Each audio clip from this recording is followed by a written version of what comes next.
We begin tonight with a new wave of attacks in the Middle East as the war between the U.S. and Iran reaches the bleak milestone of 100 days. These Iranian missiles were seen in the sky over Israel. It's the first time Tehran has launched strikes against Israel since that fragile ceasefire started back in April. Those strikes come after Lebanon's capital city of Beirut was targeted by Israeli strikes. Israeli forces say they were targeting Hezbollah militants. Israel is now vowing retaliation. The security minister quoted as saying, "Tonight, Tehran must burn." How President Trump is responding. ABC's Tom Suvi-Burge leads us off from Jerusalem tonight. Tonight, on day 100 of the war with Iran, the ceasefire cracking as Iran launches its first missile attacks on Israel in almost 2 months. Iran firing multiple waves of ballistic missiles at northern Israel. An Israeli security source saying at least 10 Iranian missiles were intercepted. There are no reports anyone was killed or injured in the attack. Iran retaliating against Israeli strikes earlier today on the Lebanese capital Beirut.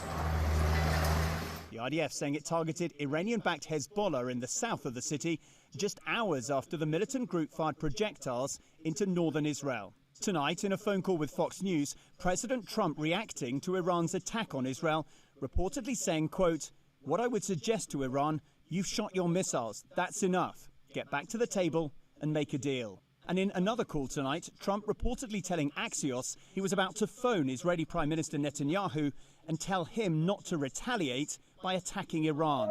Negative.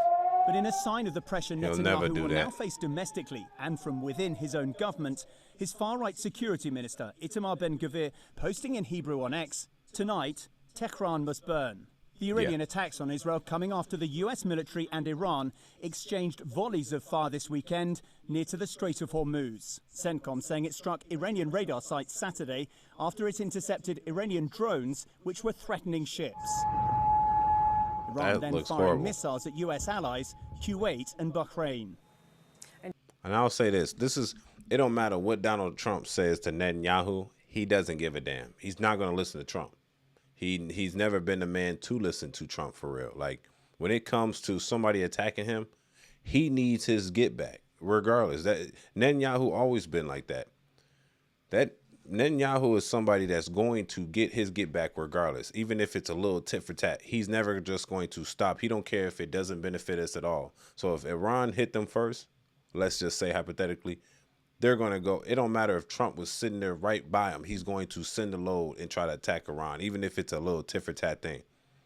And that's the thing. It's like, bro, we got to stop this. Come on now. Y'all messing up the United States at this point. And the bigger point I'm making is that we are the protectors of Israel. Israel ain't really protecting us, for real. So if it comes down to us, if we're y'all big brothers and we're protecting you, we trying to make a deal, it's probably best that you listen to us, right? You know what I'm saying? Or you gonna go punch the man in the face when I'm telling you stop punching him in the face. Now I gotta fight him again. But now he's causing trouble for my people that I'm protecting you. Rumor has it is that Netanyahu actually wants this war.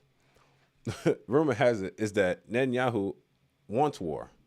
Trump does not want war. We've taken a loss right now. Like, I know they might say the United States have not taken a loss. We have taken a loss, literally. Like, we're not even back at the tables talking again. Like, I feel at this point over here in Chicago, gas is sitting at like $5 a gallon, about $4.95 a gallon. So, like, I guess people are coming to the norm. I still see people driving. So that ain't stopping nothing. We're just adjusting to it at this point. We don't know what low gas looks like anymore.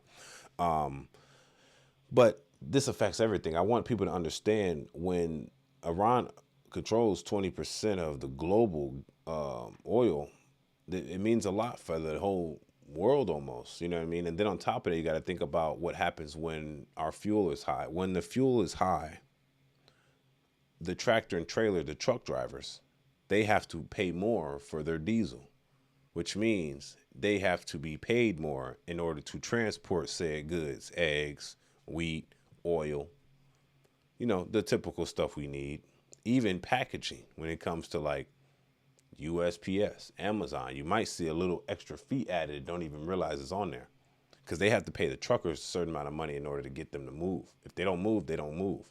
But the oil costs more money or the gasoline costs more money. for them to even transport. So when the oil is messed up, then the economy has to pay more. It's like inflation, but inflated inflation due to the fact that the oil must be moved. The oil must be low in order for things to get lower. If the oil's up high, everything else will maintain high, including regular service goods, because the companies will never eat the difference. They're never going to sit back and allow us to not get paid. They're going to always not take the bone. They're just going to add it to the consumer. We pay the money when the oil goes up, if that makes sense for people. You know, same goes to barrels that we have on reserve and stuff. We might be using gasoline or oil that we should not use. I just say this is a sad situation where we need to somehow come to a mutual understanding in the middle, where we can come together and make like another deal on the table. Like, hey man, you can do this as long as we can do this. Because at this point, the midterm election is coming up in November. We're at our 250th anniversary of the country, 4th of July. This isn't looking good for our country right now. It's like, what's going on? A lot of people are losing their jobs at the same time. These are the type of things that you need to understand why it's a bad thing that Israel is attacking Iran, even if they were attacked first. But that's usually not what's going on. You know, Israel's kind of trying to find the loopholes to attack in between. They're not saints, I'll tell you that. They're not saints for sure. And every time they are prolonging our negotiation with Iran, is prolonging our inevitable non-growth of our country when it comes to goods and services that we need here. That means shit in our country is going to cost more because this country wants to keep attacking this country. Facts. Oh, and we have fault of our own, of course, too. So we can't take no blame off ourselves. Our leadership is kind of weird, and we're spending hella money trying to attack a country that can take the attacks. That being said, you know what I'm saying? When we sending over two B-2 bombers and stuff like that, those things will inevitably cost billions of dollars for us to do. So we're losing money while doing all this shit. And then you got these countries that are trying to raise taxes, like my state. I mean, not countries, but states. My state of Illinois is also trying to raise high taxes again, oil taxes again. So we got to eat that, send it to the country. They cipher it, do whatever they want, launder it back between the people that does fraud, and then Israel and them attack Iran. They get the oil prices super high. We can't do nothing. Economy just kind of almost plummets. And this is the reason why they haven't adjusted, the Fed haven't adjusted the interest rates, because this has to be settled down in order for that to happen. They're not going to lower the interest rates and then the gasoline goes down. They're kind of almost plummet the economy. And this is why we need to start learning about these things, because